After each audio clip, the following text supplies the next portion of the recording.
నమస్తే, welcome to BCN news. నేను విజయలక్ష్మి. ముందుగా ముఖ్యాంశాలు. కుప్పంలో డ్వాక్రా మహిళల కోసం నెలకొల్పనున్న ఛాయ్ రాస్తా అవుట్లెట్ లోగోను ఆవిష్కరించిన నారా భువనేశ్వరి. మహిళా వ్యాపారవేత్తలకు రోల్ మోడల్ గా కుప్పం మహిళ నిలవాలని వ్యాఖ్య. జగన్ పై తప్పుడు వార్తలు విశ్లేషణలతో వ్యక్తిత్వ హననం చేయడమే కూటమి ప్రభుత్వం ఎల్లో మీడియా పనిగా పెట్టుకుంది. మండిపడ్డ మాజీ మంత్రి అంబటి రాంబాబు. తిరుచానూరు శ్రీ పద్మావతి అమ్మవారిని దర్శించుకున్న రాష్ట్రపతి ద్రౌపది ముర్ము. ఆలయ మర్యాదలతో స్వాగతం పలికిన అధికారులు. ఈశాన్య రాష్ట్రాలకు తెలంగాణ మరో ఇల్లు. హైదరాబాద్ లోని హైటెక్స్ లో జరిగిన Telangana north east connect techno cultural ఫెస్టివల్లో సీఎం రేవంత్ వెల్లడి. మహిళా వ్యాపారవేత్తలకు రోల్ మోడల్ గా కుప్పం మహిళలు నిలవాలని ముఖ్యమంత్రి చంద్రబాబు సతీమణి నారా భువనేశ్వరి అన్నారు. కుప్పంలో డ్వాక్రా మహిళల కోసం నెలకొల్పనున్న ఛాయ్ రాస్తా అవుట్లెట్ లోగోను ఆమె ఆవిష్కరించారు. ఈ సందర్భంగా భువనేశ్వరి మాట్లాడుతూ కుప్పం మహిళలను వ్యాపారవేత్తలుగా తీర్చిదిద్దాలని ముఖ్యమంత్రి చంద్రబాబు సంకల్పంలో భాగంగా ఛాయ్ రాస్తా రూపొందుతుందని అన్నారు. రుచి, శుచి, నాణ్యత ప్రధానంగా కార్పొరేట్ తరహాలో ఏర్పాటు చేయనున్న ఛాయ్ రాస్తా లేఅవుట్ ను కుప్పంలో ప్రారంభించనున్నట్లు చెప్పారు. దీని ద్వారా డ్వాక్రా మహిళలకు ప్రతి నెల స్థిర ఆదాయం లభించడంతో పాటు గౌరవం కల్పించేలా ఈ ప్రాజెక్టుకు రూపకల్పన చేశారన్నారు.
పరిశ్రమ కూడా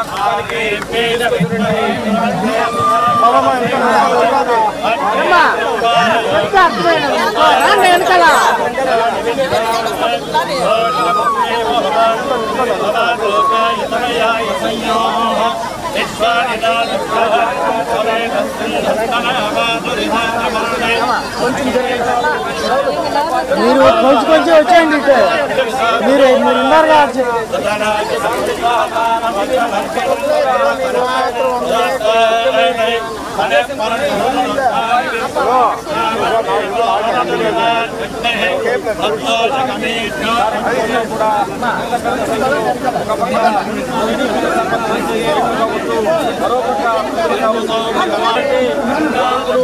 చాలా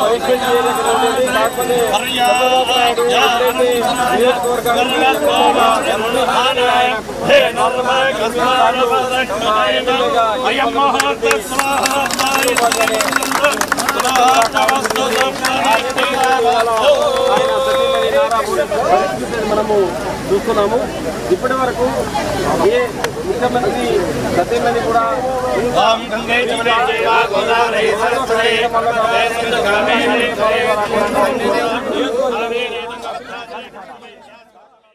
వైఎస్ జగన్ కి వస్తున్న ప్రజాదరణ చూసి ఓర్వలేక తప్పుడు వార్తలు విశ్లేషణలతో వ్యక్తిత్వ హననం చేయడమే కూటమి ప్రభుత్వం ఎల్లో మీడియా పనిగా పెట్టుకుందని, కానీ వారి ఏడుపులే జగన్ కి ప్రజా దీవెనలుగా మారుతున్నాయని మాజీ మంత్రి అంబటి రాంబాబు పేర్కొన్నారు.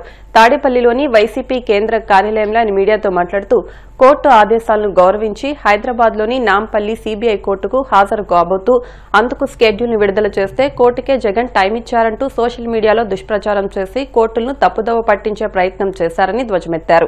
మాజీ ముఖ్యమంత్రిగా Z+ కేటగిరీ భద్రత ఉన్న నాయకుడిగా నిబంధనల ప్రకారం ఆయన ఎక్కడికెళ్లినా షెడ్యూల్ విడుదల చేస్తున్న విషయాన్ని ఈ సందర్భంగా అంబటి రాంబాబు గుర్తు చేశారు.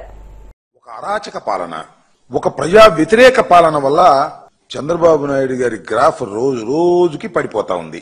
టోటల్ గా మొత్తం భారతదేశంలో ఇంత చెత్త ప్రభుత్వం మరొకటి లేదు అనేటటువంటి స్పష్టమైన అభిప్రాయానికి ప్రజలు వస్తున్నారు. అభివృద్ధి లేదు, సంక్షేమం లేదు, ఆర్థిక పురోగతి లేదు, వైద్యం లేదు, ఆరోగ్యానికి రక్షణ లేదు, పేదలకు మధ్యతరగతి వారికి సరైనటువంటి సదుపాయాలు లేవు. దారుణంగా చంద్రబాబు నాయుడు గారు ప్రజలకు వెన్నుపోటు పొడిచాడు అనేది చాలా స్పష్టంగా అర్థమవుతున్నటువంటి పరిస్థితులు కనిపిస్తున్నాయి. దీంతో వారి గ్రాఫ్ పడిపోవడంతో పాటు జగన్మోహన్ రెడ్డి గారికి, వైఎస్ఆర్ కాంగ్రెస్ పార్టీకి గ్రాఫ్ పెరుగుతా ఉంది, ప్రజాదరణ పెరుగుతా ఉంది. 2019-24 మధ్య జగన్మోహన్ రెడ్డి గారు పరిపాలించినటువంటి 5 సంవత్సరాల కాలంలో వారు చేసినటువంటి సంక్షేమ కార్యక్రమాలు కానివ్వండి, వారు అందించినటువంటి కార్యక్రమాల వల్ల ప్రజలు ఎంత సంతోషంగా ఉన్నారో ఇవాళ గుర్తు చేసుకునేటువంటి పరిస్థితి ఏర్పడతా ఉంది. అంతేకాదు, కరోనా సమయంలో సమర్థవంతంగా పరిపాలన చేసి కరోనాని అడ్డుకున్నటువంటి విధానం, కరోనా సమయంలో ప్రజలకు అండగా ఉన్నటువంటి విధానాలు ఇవాళ రాష్ట్ర ప్రజానీకం గుర్తు చేసుకుంటున్నారు. ప్రతి ఇంట్లోనూ జగన్మోహన్ రెడ్డి గారి టైంలో మేలు జరిగింది, ఇవాళ చాలా దారుణమైన పరిస్థితులు ఉన్నాయి అనేది చాలా స్పష్టంగా అర్థమవుతున్నటువంటి ఈ పరిస్థితుల్లో చంద్రబాబు నాయుడు గారు మళ్ళా పాచిపోయిన పాత పద్ధతికి పదును పెట్టే కార్యక్రమం చేస్తున్నాడు. ఏదో ఒక విధంగా జగన్మోహన్ రెడ్డి గారి మీద విష ప్రచారం చేయాలనేటువంటి కార్యక్రమాన్ని చేసేటటువంటి దానికి విత్తనాలు వేసిన సంగతి మీ అందరికీ తెలుసు. చాలా మందిని వైఎస్ఆర్ కాంగ్రెస్ పార్టీ నాయకులను అరెస్ట్ చేశారు, సోషల్ మీడియా నాయకులను అరెస్ట్ చేశారు, తప్పుడు కేసులు పెట్టారు, కోర్టుల చుట్టూ తిరుగుతూ ఉన్నాం, జైలు చుట్టూ తిరుగుతూ ఉన్నాం. అయినా జగన్మోహన్ రెడ్డి గారి గ్రాఫ్ పెరుగుతానే ఉంది, అయినా చంద్రబాబు నాయుడు గారి గ్రాఫ్ పడిపోతానే ఉన్నది. ఈ పరిస్థితుల్లో చంద్రబాబు నాయుడు గారు ఎంత సాధ్యమైతే అంత సాధ్యమైనంతగా తప్పుడు ప్రచారాన్ని జగన్మోహన్ రెడ్డి గారి మీద పెట్టాలనేటువంటి ఉద్దేశంతో కొత్త కొత్త ప్రచారాలు చేస్తున్నాడని నాకు అర్థం కాలేదు. ఇవాళ ఏం జరిగింది? జగన్మోహన్ రెడ్డి గారు లండన్ వెళ్లారు ఒక ప్రైవేటు పని మీద. లండన్ వెళ్లే ముందు హైదరాబాద్ లో ఉన్నటువంటి సిబిఐ కోర్టు యొక్క పర్మిషన్ తీసుకున్నారు. పర్మిషన్ తీసుకున్నప్పుడు వారు ఏం చెప్పారంటే, లండన్ వెళ్లి వచ్చిన తర్వాత మీ హాజరుని కోర్టులో వెయ్యాలి అని చెప్పారు. This is the condition. Jaganmohan Reddy గారు దాని ప్రకారం వెళ్లారు, లండన్ వెళ్లారు, లండన్ పర్యటన తీసుకొచ్చుకుని అయిపోయింది. ఆ తర్వాత కోర్టు విధించినటువంటి షరతు ప్రకారం కోర్టుకు వెళ్లారు, హాజరయ్యారు, బయటికి వచ్చారు, లోటస్ పాయింట్కి వచ్చారు, అక్కడి నుంచి బెంగళూరు వెళ్లిపోతారు. ఇదేగా జరిగింది. దీనికి ఏందబ్బా నాకు అర్థం కాదు ఇంత ప్రచారం. నిన్న నుంచి ఒకటే ఓకదంపుడు భయంకరమైనటువంటి ప్రచారం చేసే కార్యక్రమాన్ని చేస్తున్నారు. ఎంత గొప్పగా చేస్తున్నారంటే, నిన్న ఈనాడులో ఫ్రంట్ పేజీ జగన్ గారు కాదు, జగన్ కోర్టు మెట్లు ఎక్కుతున్నాడు. అక్కడ మెట్లే కాదు, లిఫ్ట్ కూడా ఉంటది. నేను ఇల్లే ఇంకా లిఫ్ట్ ఎక్కుతున్నాడని చెప్పలా, కోర్టు మెట్లు ఎక్కుతున్నాడు.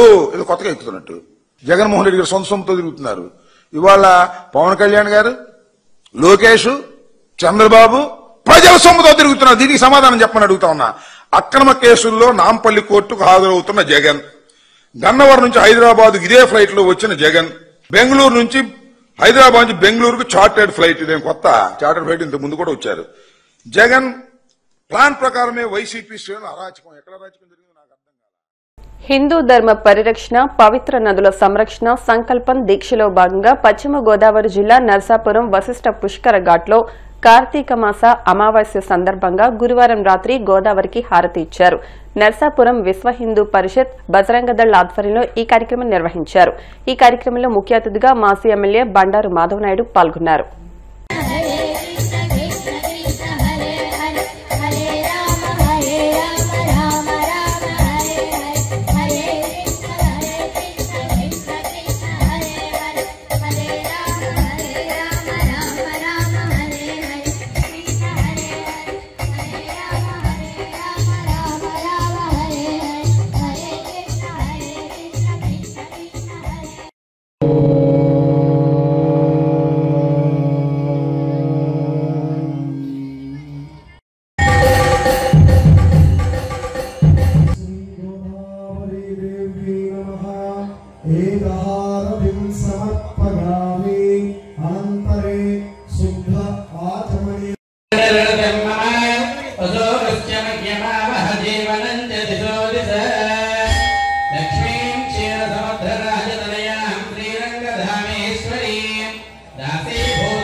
నెల్లూరు జైల్లో ఉన్న మాజీ మంత్రి జోగి రమేష్ తో వైసీపీ నేతలు ములాఖాత్ అయ్యారు.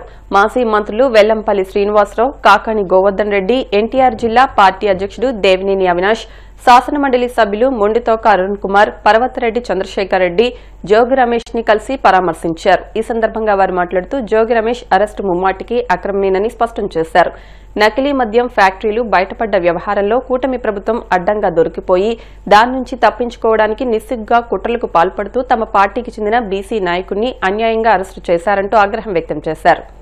ఇప్పుడు కాసేపు ప్రకటనలో